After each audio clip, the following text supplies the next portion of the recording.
কত বছর? 30 বছর। 1991 সাল থেকে বর্তমানে কত সাল?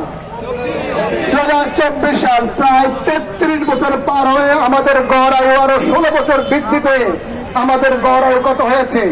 গড় আয়ু 73। কিন্তু 16 বছর গড় আয়ু রয়েছে, সময়ের পরিক্রমা 33 বছর হারিয়েছে, বাট আমাদের চাকরিতে প্রবেশের বয়স সীমা কোনো পরিবর্তন হয় নাই। অতীত সরকার, বিগত সরকার যারা দীর্ঘদিন ক্ষমতা ছিল, অনেকে ফ্যাসিবাদী সরকার বলেন, বিভিন্নভাবে আখ্যায়িত করেন।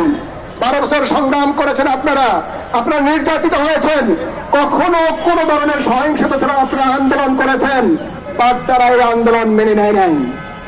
আপনারা দেখেন, আমরা 33 বছর পার করেছি। এই 33 বছরে বিশ্বের সকল দেশের মতো আমাদের দেশের সকল ক্ষেত্রে পরিবর্তন হয়েছে। আমাদের শিক্ষা ক্ষেত্রে পরিবর্তন হয়েছে, অর্থনৈতিক অগ্রযাত্রা হয়েছে, আমাদের গড় আয়ু বেড়েছে, আমাদের জিডিপির আকার বেড়েছে, আমাদের কর্মক্ষেত্র বেড়েছে, আমাদের এক্সপোর্ট বেড়েছে, আমাদের রেভিনিউ ফ্লো বেড়েছে।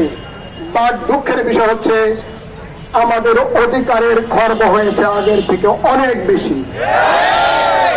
আমরা মানবাধিকারের কথা বলি, আমার চাকরি পাওয়ার অধিকার কি আমার মানবাধিকারের মধ্যে পড়ে না? আমি যেমন বেঁচে থাকার অধিকার রয়েছে, তেমনি আমার কর্ম করার অধিকার রয়েছে, এবং সেই কর্ম করার অধিকার উন্মুক্ত থাকতে হবে। আমি 35 চাই না, আমি উন্মুক্ত চাই। 35 তো করতেই হবে শর্ত সাপেক্ষে। আমরা কি চাচ্ছি? আমরা উন্মুক্ত চাচ্ছি। আমার বিশ্বাস, যেখানে ডক্টর ইউনূস স্যার আমাদের বর্তমান বাংলাদেশের অভিভাবক, আমাদের সরকারের অভিভাবক, সারা পৃথিবীর মানুষ তার দিকে তাকিয়ে থাকে। আমি গতকালকে প্রথম আলোর রিপোর্টে দেখিয়েছি, বিশ্বের 92 জন নোবেল লরেট, আবারও বলছি, বিশ্বের 92 জন নোবেল লরেট সহ প্রায় 2 শতাধিক বিশ্ব নেতা ডক্টর ইউনূস স্যারের সরকারকে সাপোর্ট দিতে বলেছেন। আমরা ডক্টর ইউনূস স্যারকে যতদিন ইচ্ছে, যতদিন তিনি আমাদের দেশ ভালোভাবে পরিচালনা করবেন, ততদিন সাপোর্ট দিয়ে যেতে চাই। এবং আমাদের ছাত্র সমাজ বৈষম্য বিরোধী ছাত্র আন্দোলনের মাধ্যমে সাবেক সরকারের পতন ঘটিয়েছে এবং এই সরকারকে মসনদে বসিয়েছে।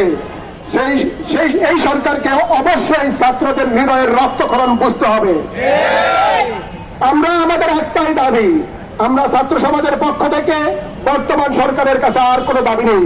বিভিন্ন পেশাজীবী পরিষদ, বিভিন্ন সংগঠন অসংখ্য দাবি নিয়ে আসছে, বিভিন্ন দাবি পূরণ হচ্ছে।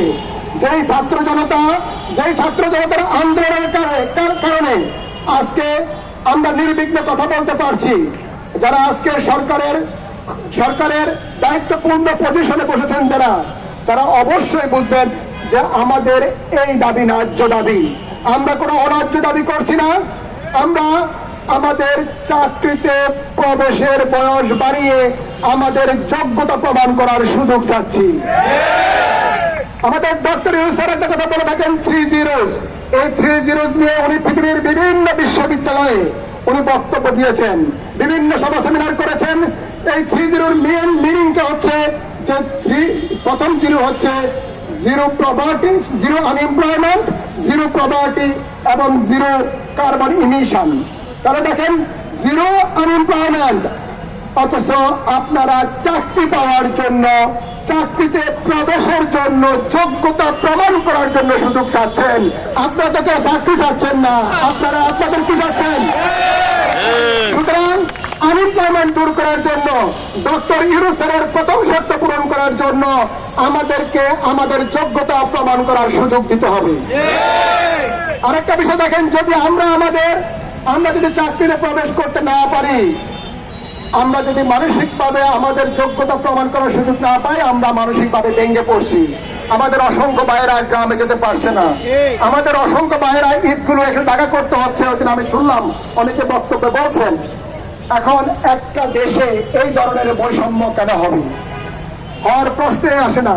আমরা চাকরিতে প্রবেশের বয়স 35 করে আমাদের যোগ্যতা প্রমাণের সুযোগ চাচ্ছি, আমরা বেকারত্ব বোঝানোর সুযোগ চাচ্ছি, আমরা আমাদের প্রভাবটি দূর করার জন্য বা আমাদের দারিদ্রতা দূর করার জন্য আমরা আমাদের সরকারের কাজ করে দেশের আর্থসামাজিক উন্নয়নের মাধ্যমে আমরা দেশকে উন্নয়নের অগ্রযাত্রার অংশীদার হওয়ার সুযোগ চাই। আপনারা চান কিনা? আপনারা কি উন্নত বাংলাদেশ দেখতে চান কিনা? দেখতে চান? আমাকে কথা দিতে হবে। আপনাদের চাকরিতে প্রবেশের বয়স অবশ্যই 35 হবে ইনশাল্লাহ, আমি বিশ্বাস করি।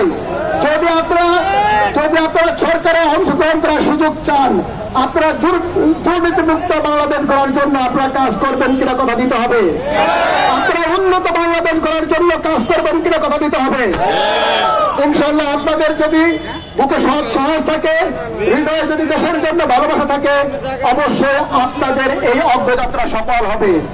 আমি বিশ্বাস করি আমাদের শুধু বাংলাদেশের রত্ন না, সারা পৃথিবীর রত্ন আমাদের বর্তমান যিনি আমাদের অভিভাবক রয়েছেন, আমাদের রাষ্ট্রের আমাদের সরকারের যিনি মূল অভিভাবক রয়েছেন, আমাদের প্রধান উপদেষ্টা, তিনি একজন উন্নত ব্যক্তিত্বের অধিকারী। তিনি একজন ভালো মানুষ, তিনি একজন ওয়েল এডুকেটেড মানুষ এবং পৃথিবীব্যাপী অনেক জনপ্রিয় ব্যক্তিত্ব।